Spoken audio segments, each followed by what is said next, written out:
Ողջույն։ Կատաղությունը վիրուսային հիվանդություն է, որը բերում է մարդկանց եւ այլ կաթնասունների մոտ գլխուղեղային բորբոքման։ Ախտանշաններն ուղեկցվում են անզուսպ շարժումներով, անկառավարելի ոգևորությամբ, վախով, շփոթմունքով։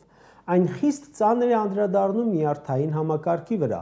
Այս ամենը բժշկական բնորոշումներն են, բայց այդ մասին մի փոքր ուշ։ Այսօր մայիսի 8-ը Նիկոլ Փաշինյանի պաշտոնավարման 7-ամյա տարելիցն է։ Սերժ Սարգսյանի հրաժարականի օրը Նիկոլի կառավարությունը հռչակեց որպես քաղաքացու օր, որպես տոն։ Կարծում եմ պետք է տոների եւ հիշատակի օրերի մասին օրենքում փոփոխություն մտցնել եւ Նիկոլ Փաշինյանի պաշտոնավարման մեկնարկի օրը մայիսի 8-ը հռչակել որպես ՍՔՕ, աղետի, ամոթի օր։ Դա այն է, ինչ մենք ստացել ենք նրա պաշտոնավարումից որպես ժառանգություն, սուգ, ավեր, կորուստներ։ Նրա պաշտոնավարման պատճառով մեր տոնացույցի մեջ վաղվա եռատոնը մայիսի 9 ջնջվել է։ Շուշի ազատագրման տոնն է, բայց Շուշին հանձնված է։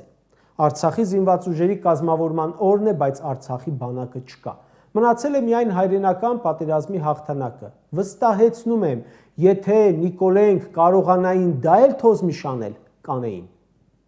Պաշտոնավարման 7-ամյա տարելիցի կապակցությամբ Փաշինյանը 3 մայիսի 7-ին խորհրդարանում կոնցերտ տվեց, որը դեռ երկար կհիշվի։ Չկա կառավարություն, ազգային ժողով հարցուպատասխան, որի ժամանակ նա հունից դուրս չգա, ուղղակի այս անգամ էլ ավելի հանդուգն բառապաշարով էր։ Ինչ տեղի ունեցավ։ Բորբոքվեց խորհրդարանի ամբիոնին, կորցրեց իրեն, գոռում էր, թե ընդդիմադիրներին կլցնի պատվալները, կնստացնի եւ այլն։ Հետո գնաց ու համերգը շարունակեց ՔՊ-ի շարքում, էլի գորգորած, որից հետո գրպանից հանեց ինչ-որ բան, ենթադրում եմ դեղ, գցեց բերանը։ Գուցե այդ ամենը տեղի չունենար, եթե գրպանից այդ բանը ելույթից առաջ հաներ գցեր բերանը։ Իմիջիայլոց նորմալ երկրներում, եթե պարզվում է, որ երկրի ղեկավարը դեղամիջոցներ է ընդունում, իսկ այս դեպքում դրանք պետք է որ հանգստացնող լինեն։ Ղեկավարը հրաժարական է տալիս ինքնական, որովհետև կարող է պարզվի, որ երկրի ու մարդկանց ճակատագրերին վերաբերող որոշումներ կայացրել դեղամիջոցի ազդեցության տակ, այլ ոչ թե իր խղճի, համոզմունքի եւ պատասխանատվության ներքո։ Հետևաբար, դե այդպես։ Մեզ մոտ այդպես չէ, մեզ մոտ, որ մի օր պարզվի, որ ղեկավարը հոգեմետ դեղերի տակ էր կոչանում սաղավարտներ ճարել, ջոկատներ կազմել ու գնալ հաղթանակի մասնակիցը դառնալու, ոչինչ էլ չի լինի, կանցնի կգնա։ Երեկվա կատաղության հասնելու թեմաներից մեկը նախկին նախագահներին բանավեճի հրավիրելու հայտնի դրվագն է։ Փաշինյանը բանավեճ է մուրում նախկին նախագահներից, արդեն երկար ամիսներ, նախ բանավեճի հրավիրեց։ Նախագահների գրասենյակները ծաղրանքով արհամարանքով մերժեցին։ Հետո ժամկետ դրեց, թե եթե մինչև այսինչ օրը չպատասխանեք, կմտածեմ, որ եւ այլն եւ այլն։ Սա էլ անտեսվեց։ Հետո կատաղեց ու հայտարարեց, թե էլ կարող են չգալ բանավեճի։ Բանավեճը հայտարարում է փակված, բանավիճելու բան չունի։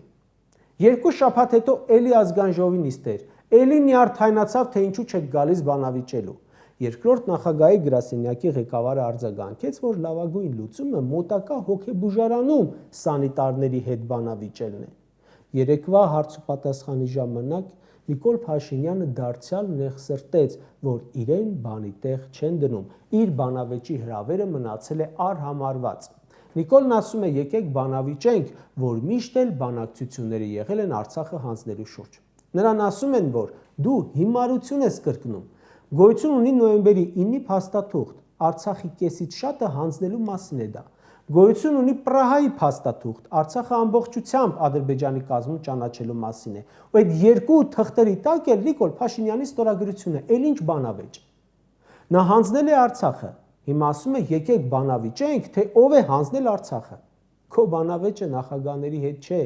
Քո ձեռքի տակ են բոլոր բանակցային թղթերը։ Պետք է դնես, համեմատես ու տեսնես, որն է իրականություն դարձել, որի տակ ում ստորագրությունն է։ Հետո դե ինչ կա համեմատելու մադրիդյան սկզբունքները Պրահայի հանձնելու թղթի հետ։ Դրա ինչը բանավիճես, իրոք որ։ Մի անգամ էլ եմ ասել, քո բանավեճը նախկին նախագահների հետ չէ։ Քեզ ընտրած ժողովրդի հետ է, որին դու հիմա համոզում ես, որ հերիք չէ վարչապետ փոխելը, նաև ժողովուրդը պետք է փոխվի, այնի քիչ է վարչապետ փոխելը։ Չնայած որ այդ մարդկանց էլ ասում էիր, կախարդական փայտիկ ունես, սա հարցերը րոպեների ընթացքում ես փոխելու։ Հիմա թե դուք էլ հələ փոխվեք։ Գնա նրանց հետ բանավիճիր, բայց սովորական մարդկանց հետ, ոչ թե ՔՊԱ-ականների բարեկամների, որոնք լավ էլ դզվել են քո կառավարման ժամանակ։ Գնա Ալիևի հետ վիճի։ Դու պետք է նրան հրավիրես բանավիճի այն թեմայի շուրջ, թե ինչպես եղավ, որ ինչ ասելա արել ես։ Մի մասն էլ խոստացել ես անել, Արցախ հանձնել ես, հողերը հանձնել ես Հայաստանից, ու էլի ես հանձնում։ Սահմանադրություն ես փոխում, հայցերից հրաժարվում ես, գերիներին տալիս ես, քարտեզները տալիս ես, ամեն ինչ անում ես թղթի դիմաց ու թուղթը չկա։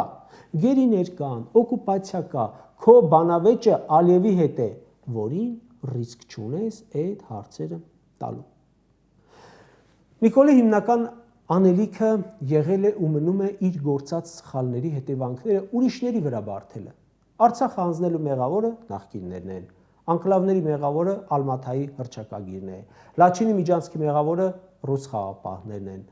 բռնագաղթի մեղավորը արցախցիներն են, որ չեն կռվել, արտագաղթի մեղավորը արտագաղթողներն են, աղքատության մեղավորը աղքատներն են, օկուպացիայի մեղքը Ադրբեջանինն է եւ այլն։ Ինքն էլ անմեղ, անշառ կպատրաստվի իշխանությունը վերստին զավթելուն։ Բայց քանի որ անընդհատ ու ամեն ինչում մեղադրել է բոլորին, հիմա այլևս ոչ մեկ չի հավատում, արդեն ամեն ինչի համար մեղադրում են հենց իրեն ու կատաղում է։ Ուրիշ բան անել չի կարողանում է իրեն գժի տեղ դնել, դա էլ անում է։ Մյուս թեման, որը կատաղության հասցրեց, կոռուպցիան է։ Ազգային ժողովում ընդդիմադիր իմիջիայլոց կին падգամավորները նրան հարցեր ուղղեցին կոռուպցիայի մասին, որի մեջ ուղղակի մինչև կոկորդը խրված է ՔՊ-ն, թե քաղաքական կոռուպցիայից հարց տվեցին, թե թալանից։ Նոր-նորքի թաղապետը ծեծել է քաղաքացուն ու մնացել անպատիժ։ Պաշտոնավարում է, նրան ոչ իրավական գնահատական է տրվել, ոչ հեռացրել են աշխատանքից։ 7 տարի առաջ այս օրը Նիկոլը հայտարարել է բռնությունը որպես հարցեր լուծելու գործիք այլևս բացառում ենք։ Այլևս ոչ մեկ բռնությամբ հարց չի լուծելու։ Այս ընթացքում տեսել ենք իշխանության կողմից բռնությամբ հարց լուծելու բազմաթիվ դեպքեր։ Վերջինը կուլմինացիոնը եղել է Մասիվի թաղապետինը։ Նիկոլը ինքն է հայտարարել, թե Հանրապետության հրապարակում, թե Արցախի վերածննդի հրապարակում, թե բոլոր մարզային բեմերից, որ բռնություն իրականացնող պաշտոնյան նետվելու է աղ-պարկղը։ Իր պաշտոնյան բռնություն է կիրառել ու հպարտանում են, ասում են, եթե առաջ դալաններում էին ծեծում, մենք ժողովրդից թաքցնելու բան չունենք, ուղիղ եթերներում ենք ծեծում։ Նիկոլին հարց են տալիս բռնության մասին, պատասխան չունի, որովհետև խուլիգանություն անողին չի կարող պատժել, քաղաքական կոռուպցիայի մեջ են։ Հենց Արամ Զավենիչի ականջները ձգեց Երևանի քաղաքապետարանում կոալիցիան դադարեցնելու են ու քաղաքապետի աթոռը գնա ձեռքներից, այսինքն աթոռը պահելու համար թույլ են տալիս բռնություններ։ Պատկերացրեք բռնություն կիրառած բոլորին ազատի աշխատանքից, դատի, կլինի թաղապետ, կլինի մարդպետ, կլինի ոստիկան, այդ դեպքում կզրկվի իր իշխանության հենարանից։ Պատգամավորների մի քանի հարց վերաբերում էր անկախ Հայաստանի պատմության մեջ չլսված կառավարչական թալանին, անիֆին։ 34 տարվա անկախ երկրում ամենահնչող կոռուպցիոն գործն է, որի մեջ թաղված են հենց այս կառավարության ամենավերևները։ Ավելի քան 30 միլիոն դոլար պետական բյուջեից փոշիացվել է։ Նիկոլին հարց են տալիս, անընդհատ ցրում է, ասում է, դե դա մենք ենք բացահայտել։ Դուք ոչ մի բան չեք բացահայտել, բացահայտել է մամուլը, դուք թաքցնում եք։ Գումարը ինքը իրենով չի ծախսում, դա ծախսում են մարդիկ, 30 միլիոն դոլար ծախսել են մարդիկ, կոռուպցիա են արել, մի հոգի մեղադրյալ չկա։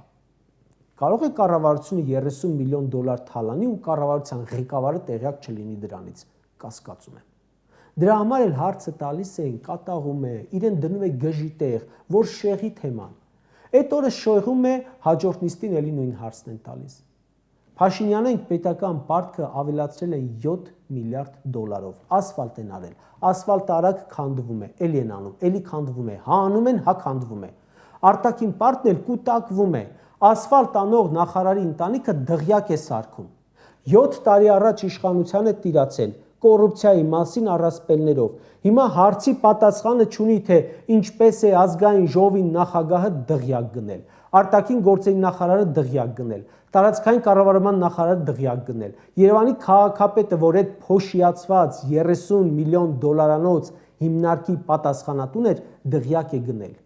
Կոռուպցիայից հարց են տալիս, թաղապետը ծեծում է, Նիկոլ ասում է տանեմ լցեմ ԱԱՑ պատվալները, հա, կարող է տանես լցնես ԱԱՑ պատվալները, 7 տարի է կանում էլի, բայց դրանով հարցը չի փակվում է ախր։ Եկել է կոռուպցիան արմատախիլ անելու, իր կաբինետի, իր սեղանի, իր բաժակի ընկերները սախ միլիոնատեր են դարձել։ Դա նկատելի է, տեսնում ենք, հարց ենք տալիս, պատասխանը չունի։ Նիկոլի սրտի դատավորին բռնում են, տանից մեշոքներով դոլար են հանում, կես միլիոն դոլար կանխիկ փող են հանում։ Այդ այն դատավորներն են, որ ասում էր կարան իմ ասածը չանեն, անում են, փողերն են լցնում են բարձի մեջ։ Նիկոլը դրա բացատրությունը չունի, բայց չի կարող, այսինքն դրա բացատրությունը ունի, բայց չի կարող հրապարակային տալ։ Դրա համար ընկնում է հիստերիայի մեջ։ Ասում են նախկինում աղքատությունը չեն հաղթարել, որովհետև ձեռք է տվել իրենց, որ աղքատ լինի ժողովուրդը, որ 5000 դրամով ընտրություն կատարի։ Սա երեք է ասում։ Նախկինում էլ, հիմա էլ աղքատությունը նույն տոկոսի վրա է։ Ինչու՞։ Ստացվում է, որ Նիկոլին ձեռք է տալիս, որ փող տա իրեն ընտրեն։ Հենց դրա համար էլ գուցե Գյումրիում ընտրությունների ժամանակ ընտրատեղամասի դիմաց ՔՊ-ի շտաբներ մտնում էին այնտեղ, հետո գալիս ընտրության։ Ժողովրդի մոտ աղքատությունը չեն հաղթարել, ոչ մի տոկոսով, բայց ՔՊ-ական պաշտոնյաների վրայից աղքատության հաղթարումը չռում է։ Դրա համար էլ հարցը տալիս է, ցնցումների մեջ ընկնում, սկսում է գորգորալ, խառնում է իրար, հերթական անգամ ծաղրում ենք, բոցեր ենք անում, հետո նայում ես, բայց ախպեր, մեր հարցը լրիվ ուրիշ բանի մասին էր։ Պատասխանը էլի չստացանք։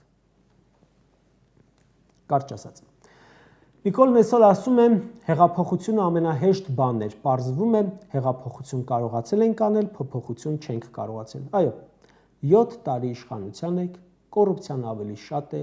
մականունավոր հղփացած պաշտոնյաները ավելի շատ են, թալանը ավելի շատ է, բայց դրա հետ մեկտեղ ունենք փոքրացած սահմաններ, փոքրացող սահմաններ, ունենք հազարավոր զոհեր, տասնյակ հազարավոր խեղված ճակատագրեր, 150,000 անտուն մնացած մարդիկ, 200 քառակուսի կիլոմետր օկուպացված տարածք, 12,000 քառակուսի կիլոմետր հանձնված հայրենիք, ունենք հանցագործությունների կրկնակի աճ, պետական պարտքի կրկնակի աճ, ունենք խաղամոլության 1000 անգամ ավել աճ, ունենք անադեկվատ ղեկավարություն։ Դրա համար եմ ասում, որ Հայաստանում տեղի ունեցած հեղափոխությունը պետք է նշվի ավելի շուտ որպես սգո օր։